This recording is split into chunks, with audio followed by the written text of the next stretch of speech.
Olá pessoal, sejam bem-vindos ao meu podcast.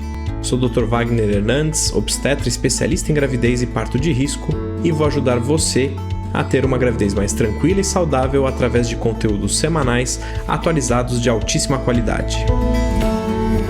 Bom pessoal, então no episódio dessa semana a gente vai falar um pouquinho de como é que funciona uma cesariana, do mesmo jeito que eu fiz o passo a passo do parto normal. Vamos falar um pouquinho aí de como funciona a cesárea. E obviamente tem variações aí tanto na questão às vezes de ambiente, de hospital e da questão dos médicos, da maneira que acabam conduzindo, mas teoricamente muita coisa é padrão, tá? Acho que a primeira coisa que na verdade eu gostaria de colocar para vocês, que a gente falou muito da questão da cesárea a pedido materno, e quando a gente faz esse tipo de cesárea, ou até mesmo quando tem alguma indicação de fazer a cesárea agendada, a gente fala sempre para fazer depois de 39 semanas. Não sei se todo mundo entende por que a gente não faz com 38 ou com 37, sendo que a partir de 37 o bebê deixa de ser prematuro, mas é porque a gente trabalha com dados estatísticos. E, por exemplo, uma das principais complicações de fazer um parto prematuro é justamente o desconforto respiratório. Então o bebê está no ambiente aquático, o pulmão ainda não está maduro e ele tem aí uma necessidade de ajuda para respirar e muitas vezes acaba indo para a UTI por esse motivo. Então, para vocês terem uma ideia de números, essa taquipneia transitória do recém-nascido, esse desconforto respiratório, quando a gente faz uma cesárea, por exemplo, com 40 semanas, é de 3% a taxa de complicação, ou seja, 3 em cada 100 vão ter uma complicação dessa.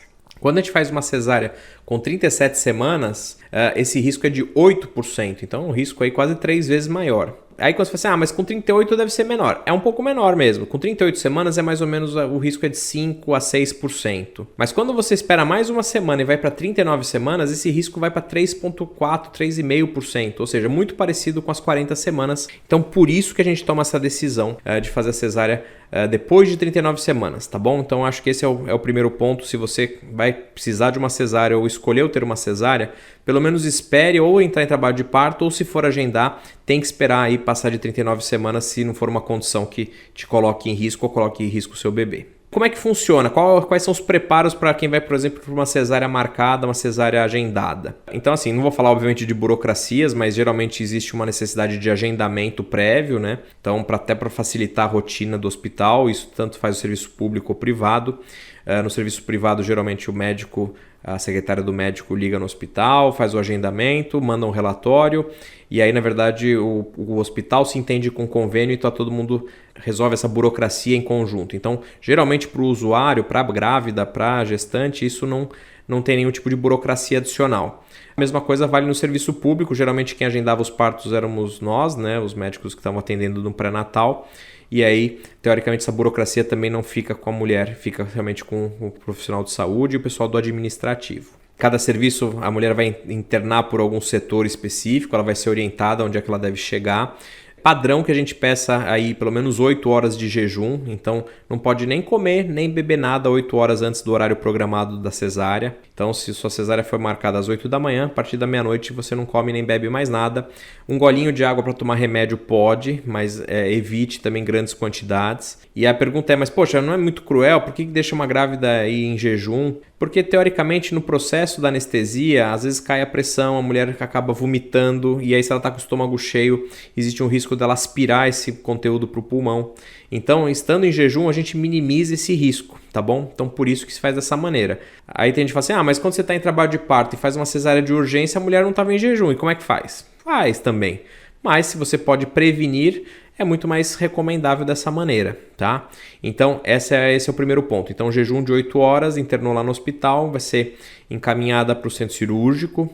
O que acontece ali? A ideia é que vocês fiquem acompanhadas do parceiro de vocês o tempo inteiro. Uma coisa que me perguntam é se precisa fazer algum tipo de depilação. Teoricamente não façam, porque mesmo para cesárea, quando a gente faz a incisão bem baixinha, né, para ficar estética, e os pelos estão altos, é melhor remover esses pelos no centro cirúrgico. Na hora do preparo, dentro já da sala cirúrgica, alguma enfermeira ou uma auxiliar de enfermagem vai fazer essa depilação na altura necessária, se for necessário, obviamente, né? Então, isso também, obviamente, traz uma dúvida para vocês de qual é o tamanho da cicatriz da cesárea, né? Qual é o tamanho da incisão que a gente faz. Isso, obviamente, pode variar um pouco pela questão do tamanho do bebê que a gente vai fazer, por exemplo. Bebês maiores talvez precisem de um espaço maior, bebês menores poderiam ser numa cicatriz um pouco mais enxuta, mas geralmente vai ser algo entre 10 e 12 centímetros. Geralmente a gente faz ali na altura daquele ossinho da púbia, mais ou menos às vezes 1 centímetro, 2 centímetros acima, e é ali que a gente vai fazer essa incisão. Mas antes de falar da incisão, obviamente vamos falar então como funciona também o ambiente e a anestesia para isso e qual é o preparo até chegar nessa incisão. Como eu falei para vocês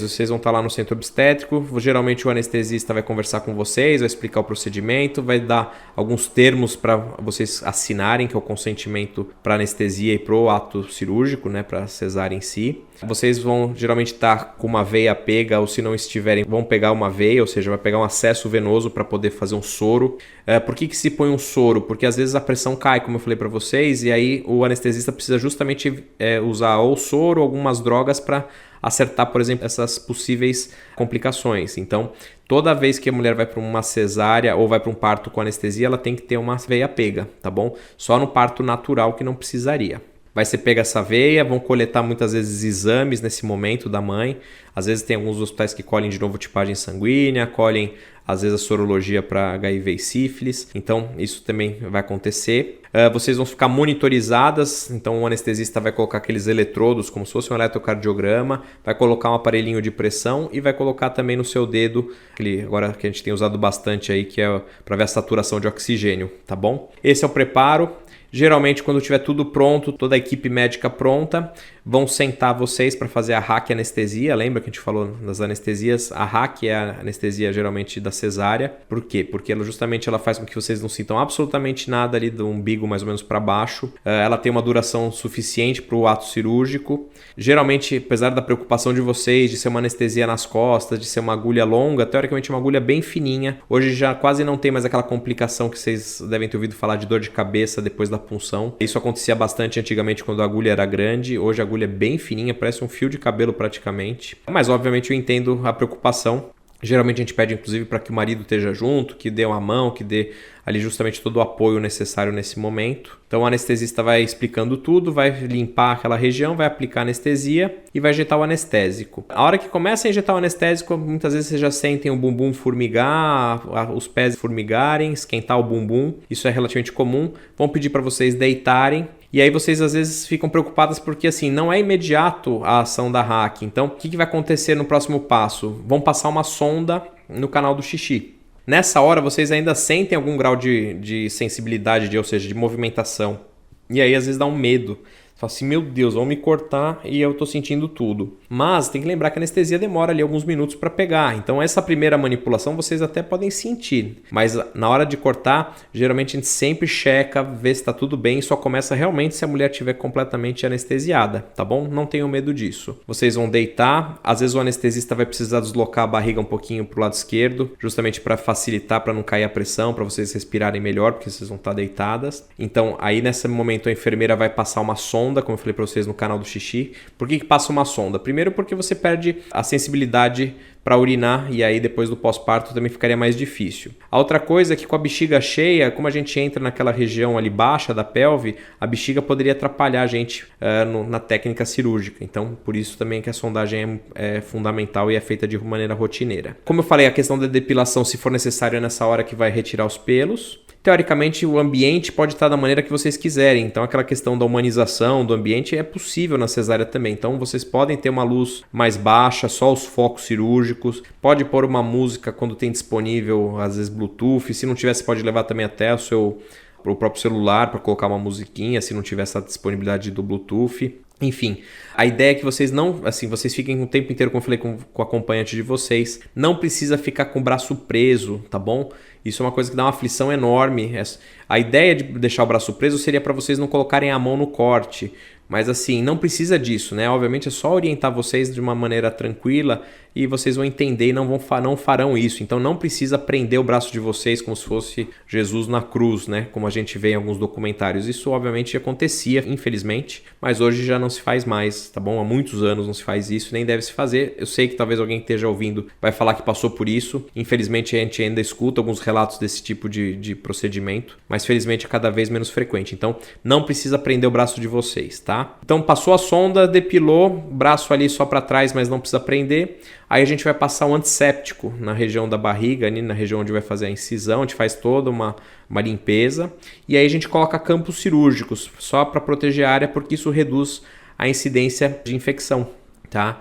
Então, depois que está tudo já limpinho, tudo coberto, com vocês anestesiadas, aí começa o processo da cesárea. Algumas maternidades hoje têm oferecido até um campo de plástico transparente para que vocês possam enxergar alguma coisa ou na hora de nascer o bebê consigam ver, mas eu já chego nesse ponto. Daí, na hora que a gente começa a incisão até o nascimento, geralmente é um processo mais rápido, óbvio que depende se a mulher já teve cesáreas prévias, alguma cirurgia, mas geralmente a gente vai falar aí em torno aí de 5 a 15 minutos, depende da velocidade que o médico opera, mas é rápido. São 7 camadas que a gente incisa para chegar ali no bebê, então é pele, subcutâneo, aí depois tem a poneurose, a gente afasta o músculo, abre o peritônio visceral, depois o peritônio parietal e aí abre o útero e depois abre a bolsa e acaba chegando no bebê. Então são essas as etapas, vocês não precisam saber disso tudo, mas eu estou querendo ser o mais esclarecedor possível. Quando chega no bebê, a gente às vezes aspira um pouco do líquido, porque, enfim, a bolsa pode estar íntegra, né? A maior parte das vezes uma cesárea marcada assim, no trabalho de parto não. Aí a gente põe a mão e aí a gente pode usar ou não uma alavanca para nos ajudar. Às vezes quem tem a mão grande e aí faz o corte pequeno, fica ali meio empatado. Então às vezes a alavanca pode ser melhor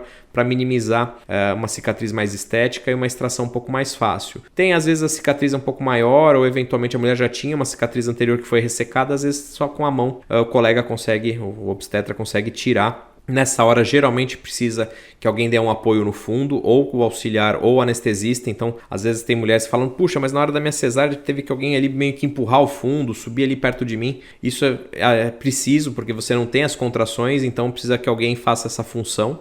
Mas, obviamente, é uma coisa cuidadosa e controlada. A gente faz a extração do bebê. Fez a extração do bebê, teoricamente precisa ver a rotina do hospital, mas assim, nasceu bem, nasceu tudo direitinho, você consegue até passar às vezes por baixo do campo direto para o contato pele a pele com a mãe. Se o hospital não permitir pelo risco de infecção ou pela condição do bebê, clampeia-se o cordão. A gente tem o hábito de deixar o marido cortar, o acompanhante a cortar o cordão.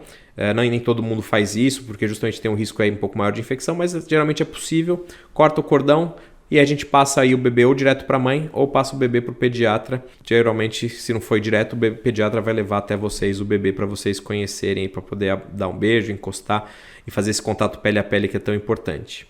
Não precisa que vocês tomem nenhum tipo de sedativo. A ideia é que vocês fiquem acordadas o tempo inteiro, que quem usa óculos pode ir de óculos, quem usa lente também. Tem que lembrar de tirar toda a parte metálica, lembra de tirar anel, corrente. Melhor às vezes já deixar tudo isso em casa, para também não ficar com nada às vezes de valor ali dentro do hospital e perder ou até ser roubado. Agora voltando para o procedimento, o bebê então fica ali com vocês, a ideia é que fique o tempo inteiro enquanto a gente está fechando a cesárea, ou seja, a gente vai fechar aquelas camadas todas que foram abertas. Geralmente esse é um processo mais lento, demora aí de 30 minutos a 1 hora e meia, depende do grau de dificuldade. Então geralmente a gente faz aí uma cesárea em 1 hora com tranquilidade, 1 hora e meia. Geralmente esse é o tempo normal de uma cesárea, que pode variar de acordo, como eu falei, com o obstetra e de acordo com o caso também, né? Enfim, de acordo com o perfil da paciente do caso que a gente estava fazendo.